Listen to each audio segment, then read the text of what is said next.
This is unconstitutional because एक high court का जो ऑर्डर है वो कंटेम्प्ट हो रही है क्योंकि इन्होंने ऑर्डर को नहीं मनिया। एक 144 ऑर्डर्स की उल्लंघना हो रही है। ਉਹ ਅਲਫਾਜ਼ ਬੋਲ ਕੇ ਗਏ ਆ ਵੀ ਪਿੱਛੇ ਹੋ ਜਾਓ ਤੇ ਨਾਂਗਾ ਛੱਡ ਦਿਓ, ਫਿਰ ਤਾਂ ਇੰਡਸਟਰੀ ਚੱਲ ਪਈ। ने किसी भी सरकारी रिपोर्ट ਨੂੰ नहीं मनिया है, ਭਾਵੇਂ ਉਹ ਸਿਵਲ ਸਰਜਨ ਦੀ ਰਿਪੋर्ट ਹੋਵੇ ਰਿਗਾਰਡਿੰਗ ਕੈਂਸਰ, ਪੀਪੀਸੀਬੀ ਦੀ ਰਿਪੋर्ट ਨੂੰ ਨਹੀਂ ਮनिया, ਇਹਨਾਂ ਦੇ ਐਨਜੀਟੀ ਦੀ ਰਿਪੋर्ट ਨੂੰ ਨਹੀਂ ਮनिया।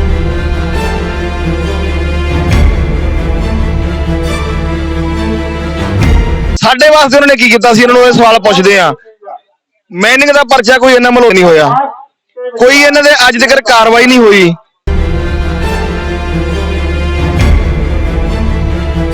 ਉਹਦੀ ਰਿਕਵਰੀ ਕਿਸ ਤਰੀਕੇ ਦੇ ਨਾਲ ਕਿਸ ਤੋਂ ਹੋਣੀ ਚਾਹੀਦੀ ਹੈਗੀ, ਕਿੱਥੋਂ ਲੈਣੀ ਬਣਦੀ ਹੈ।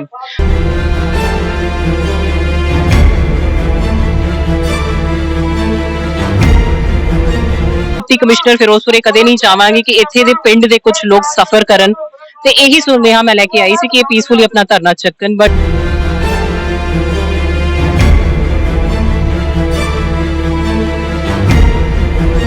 बिल्कुल नहीं जी, एक इंच भी नहीं होगा। झूठ बोलने का कोई स्कोप नहीं है और इनफैक्ट ये सारी जिहड़ी रिपोर्टां हैगियां हाई कोर्ट के सामने पेश कीतियां गईयां। इस तो इलावा इन्होंने हाई कोर्ट के ऑर्डर्स जिहड़े है पिछले इन्ने महीनों तो नहीं मनिया, जदों कि रिपीटेडली एडमिनिस्ट्रेशन ने इन्हां दे नाल नेगोशिएट कीता है।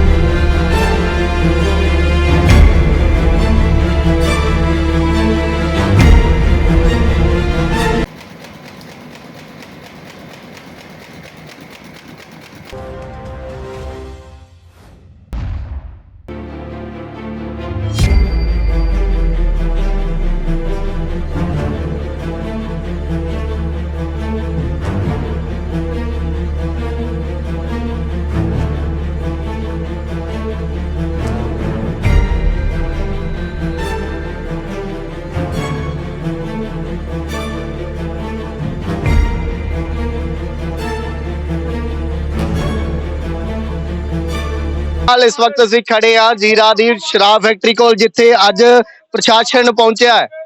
साडे नाल डीसी साहब ने गलबात करांगे, अज की गलबात हुई किसानां दे नाल, अंदरों भी होके आए आ, की किद्दां कहना चाहुंदे। सत श्री अकाल। सत श्री अकाल मैडम, अज तुसीं 4.5 महीने हो गए आ इस धरने लगे नूं, अज तुसीं दूसरी तीसरी बार हाई कोर्ट दे भी आए आ, तुसीं एक सुनेहा लैण के आए हो, की कहना चाहुंदे? मैं यही सुनेहा लैके आई सी कि हाई कोर्ट के लेटेस्ट ऑर्डर्स की है। लेटेस्ट ऑर्डर्स जिहड़े हैगे उहदे च एक तां 15 करोड़ का हरजाना पंजाब सरकार नूं देण दा ऑर्डर सीगा जिहड़ा कि जमा कर दिता गया है। उस तो इलावा जिहड़ा ऑर्डर सीगा डिप्टी कमिश्नर फिरोजपुर नूं ये सी कि एफिडेविट राही किहड़े प्रोटेस्टर्स फैक्ट्री नूं ब्लॉक कर रहे ने उन्हां दा वेरवा कोर्ट नूं पेश किया जाए 20 दिसंबर नूं, नाल उन्हां दी प्रॉपर्टीज़ दा भी वेरवा कोर्ट दे विच पेश किया जाना है 20 दिसंबर नूं। सो ਉਹੀ ਇਹਨਾਂ ਨੂੰ ਦੱਸਣ ਆਈ ਸੀ ਕਿ ਮੈਂ ਇਹ ਨਹੀਂ ਚਾਹੁੰਦੀ ਕਿ ਇਹਨਾਂ ਦਾ ਕੋਈ ਵੀ ਇਸ ਤਰੀਕੇ ਦਾ ਪਰਮਨੈਂਟ ਨੁਕਸਾਨ ਹੋਵੇ, ਕਿਉਂਕਿ ਇੱਕ ਹਾਈ ਕੋਰਟ ਦੀ ਹਾਈ ਲੈਵਲ ਕਮੇਟੀ ਡੈਜ਼ਿਗਨੇਟ ਹੋਈ ਹੈ ਅੰਡਰ ਅ ਰਿਟਾਇਰਡ ਹਾਈ ਕੋਰਟ ਜਸਟਿਸ, ਜਿਨ੍ਹਾਂ ਦਾ ਇਹ ਮੈਂਡੇਟ ਹੈ ਕਿ ਇਹ ਦੇਖਿਆ ਜਾਵੇ ਕਿ ਇਹ ਜਿਹੜਾ ਹਰਜਾਨਾ ਪੰਜਾਬ ਸਰਕਾਰ ਨੇ ਭਰਿਆ ਹੈਗਾ ਉਹਦੀ ਰਿਕਵਰੀ ਕਿਸ ਤਰੀਕੇ ਦੇ ਨਾਲ ਕਿਸ ਤੋਂ ਹੋਣੀ ਚਾਹੀਦੀ ਹੈਗੀ, ਕਿੱਥੋਂ ਲੈਣੀ ਬਣਦੀ ਹੈ। ਸੋ ਮੈਂ ਐਜ਼ ਡਿਪਟੀ ਕਮਿਸ਼ਨਰ ਫਿਰੋਜ਼ਪੁਰ ਕਦੇ ਨਹੀਂ ਚਾਹਾਂਗੀ ਕਿ ਇੱਥੇ ਦੇ ਪਿੰਡ ਦੇ ਕੁਝ ਲੋਕ ਸਫਰ ਕਰਨ, ਤੇ ਇਹੀ ਸੁਨੇਹਾ ਮੈਂ ਲੈ ਕੇ ਆਈ ਸੀ ਕਿ ਇਹ ਪੀਸਫੁਲੀ ਆਪਣਾ ਧਰਨਾ ਚੱਕਣ। ਬਟ ਇਹਨਾਂ ਨੇ ਸਾਡੀ ਗੱਲ ਨਹੀਂ ਮੰਨੀ ਹੈ। ਉਹਨਾਂ ਨੇ ਤਾਂ ਤੁਹਾਡੇ ਤੇ ਵੀ ਐਲੀਗੇਸ਼ਨ ਲਾਤੇ ਵੀ ਤੁਸੀਂ ਜਿਹੜਾ ਝੂਠ ਬੋਲ ਰਹੇ ਹੋ, ਜਿਹੜੀਆਂ ਰਿਪੋਰਟਾਂ ਆ ਰਹੀਆਂ ਉਹ ਝੂਠੀਆਂ ਆ ਰਹੇ ਹੋ, ਉਹਦੇ ਬਾਰੇ ਕੀ ਕਹਿਣਾ ਚਾਹੁੰਦੇ? ਉਹਦੇ ਬਾਰੇ ਮੈਂ ਇਹ ਕਹਿਣਾ ਚਾਹੁੰਦੀ ਕਿ ਜਿੰਨੀਆਂ ਵੀ ਰਿਪੋਰਟਾਂ ਭਾਵੇਂ ਉਹ ਐਨਜੀਟੀ ਦੀ ਹੋਵੇ ਪੀਪੀਸੀਬੀ ਦੀ ਹੋਵੇ, ਉਹ ਸਾਰੀ ਪਬਲਿਕ ਡੋਮੇਨ ਦੇ ਵਿੱਚ ਹੈਗੀਆਂ, ਉਹਦੇ ਵਿੱਚ ਝੂਠ ਬੋਲਣ ਦਾ ਕੋਈ ਸਕੋਪ ਨਹੀਂ ਹੈ। ਔਰ ਇਨਫੈਕਟ ਇਹ ਸਾਰੀ ਜਿਹੜੀ ਰਿਪੋਰਟਾਂ ਹੈਗੀਆਂ ਇਹ ਹਾਈ ਕੋਰਟ ਦੇ ਸਾਹਮਣੇ ਪੇਸ਼ ਕੀਤੀਆਂ ਗਈਆਂ। ਸੋ ਇਹ ਜਿਹੜੀ ਕਾਮਨ ਗੱਲ ਹੋ ਰਹੀ ਹੈਗੀ ਇਹ ਪੋਸੀਬਲ ਹੀ ਨਹੀਂ ਹੈ ਲੀਗਲੀ। ਕੀ ਲੱਗਦਾ ਕਿ ਜੇ ਇਹ ਨਾ ਮੰਨਣਗੇ ਵੀ 300 ਮੀਟਰ ਦੂਰ ਕਰਨਗੇ, ਅੱਗੇ ਤੁਹਾਡੀ ਕੀ ਕਾਰਵਾਈ ਹੋਊਗੀ? देखो दिस इज अनकॉन्स्टिट्यूशनल बिकॉज एक हाई कोर्ट का जो ऑर्डर है वो कंटेम्प्ट हो रही है क्योंकि इन्होंने ऑर्डर को नहीं मनिया। एक 144 ऑर्डर्स की उल्लंघना हो रही है। सो अपनी ये कोशिश रहेगी कि पीसफुली इसनू ਜਿਹੜਾ ਹੈਗਾ ਚੱਕ ਲੈਣ ਧਰਨੇ ਨੂੰ, but ultimately we have to follow the orders of the high court. ਥੋੜਾ ਜਿਹਾ ਇਹਨਾਂ ਨੇ ਇੱਕ ਗੱਲ ਰਹੇਗੀ ਕਿ ਇਹ ਕਹਿੰਦੇ ਸੀ ਵੀ ਸਾਡੇ ਤੇ ਵੈਸੇ ਪਰਚੇ ਕਰ ਰਹੇ ਆ ਜਾਂ ਸਾਡਾ ਜਿਹੜਾ ਅਸਲਾ ਵੈਸੇ ਜ਼ਬਤ ਕਰ ਰਹੇ ਆ, ਕੀ ਲੱਗਦਾ, ਕੀ ਕਹਿਣਾ ਚਾਹੁੰਦੇ ਹੋ? ਉਹਦੇ ਬਾਰੇ ਮੈਨੂੰ ਮਿਲਣ ਵੀ ਆਏ ਸੀਗੇ, ਬਟ ਮੈਂ ਇਹਨਾਂ ਨੂੰ ਕਿਹਾ ਸੀ ਕਿ ਅਸਲਾ ਉਸ ਨੂੰ ਦਿੱਤਾ ਜਾਂਦਾ ਹੈ ਜੋ ਲਾਅ ਅਬਾਈਡਿੰਗ ਸਿਟੀਜ਼ਨ ਹੋਵੇ, ਤੇ ਇਹ ਅਬਾਈਡਿੰਗ ਸਿਟੀਜ਼ਨ ਹੋਵੇ। ਤੇ ਇਸ ਕੇਸ ਦੇ ਵਿੱਚ ਜਿਹੜਾ ਹੈਗਾ ਲੋਕਾਂ ਨੇ ਕਿਸੇ ਵੀ ਸਰਕਾਰੀ ਰਿਪੋਰਟ ਨੂੰ ਨਹੀਂ ਮੰਨਿਆ ਹੈ, ਭਾਵੇਂ ਉਹ ਸਿਵਲ ਸਰਜਨ ਦੀ ਰਿਪੋਰਟ ਹੋਵੇ ਰਿਗਾਰਡਿੰਗ ਕੈਂਸਰ, ਵੈਦਰ ਉਹ ਐਨੀਮਲ ਹਸਬੈਂਡਰੀ ਦੀ ਰਿਪੋਰਟ ਹੋਵੇ ਰਿਗਾਰਡਿੰਗ ਐਨੀਮਲਸ, ਜਿਹੜੀ ਇਹ ਕਹਿੰਦੇ ਨੇ ਕਿ ਪਸ਼ੂ ਮਰ ਗਏ ਸੀਗੇ।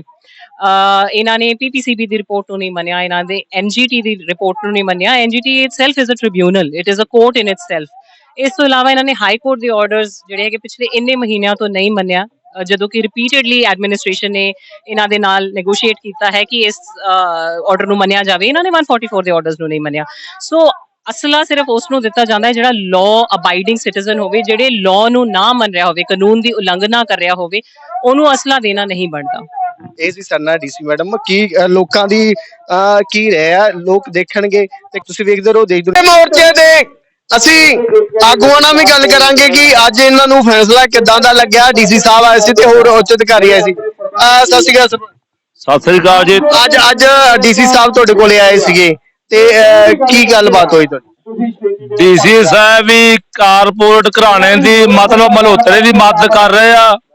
ਉਹ ਆਂਦੇ ਤੁਸੀਂ ਮਰਦੇ ਮਰੀ ਜਾਓ, ਤੁਹਾਡੇ ਪਸ਼ੂ ਮਰੀ ਜਾਣ, ਪਰ ਮਲਹੋਤਰਾ ਕਿਤੇ ਗਰੀਬ ਨਾ ਹੋ ਜਾਏ, ਮਲਹੋਤਰਾ ਅਮੀਰ ਰਵੇ। ਇਹਦੀ ਫੈਕਟਰੀ ਚਲਾਓ, ਗੰਦਾ ਪਾਣੀ ਤੁਹਾਡਾ ਪੈਂਦਾ ਪਈ ਜਾਵੇ, ਤੁਹਾਡੇ ਪਸ਼ੂ ਮਰਦੇ ਮਰੀ ਜਾਣ। ਅਸੀਂ ਇਸ ਗੱਲ ਸਹਿਮਤ ਨਹੀਂ ਗੇ।